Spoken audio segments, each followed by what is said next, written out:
Ayun mga kalode, good evening po sa inyong lahat.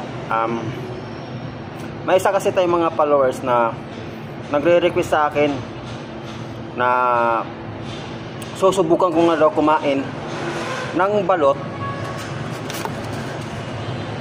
kahit 5 piraso. Kita nyo naman, 1, 2, 3, 4, 5. Tapos may isang sasawa naman tayo dito. Ito yung nire-request niya kasi sa akin. At may isang red horse. Kung kaya ko ba talaga.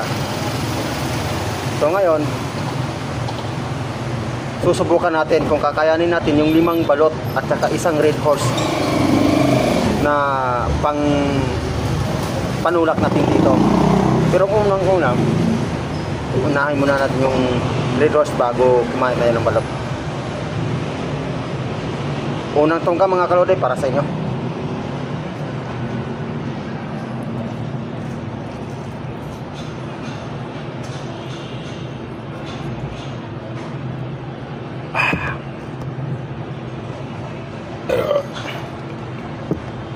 Yan.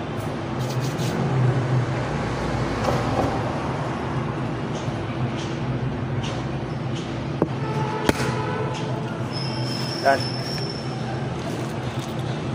Simulan natin mga kalode.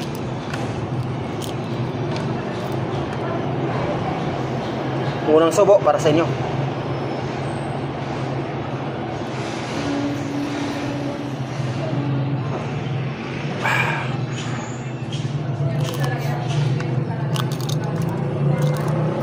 Sarap.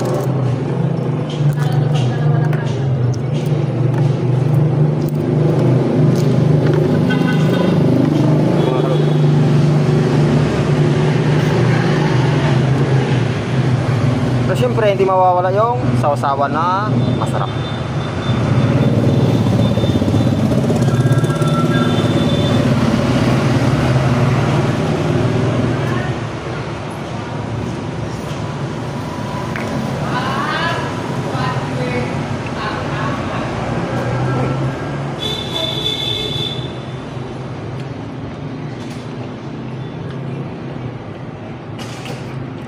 Sarap mga kalode.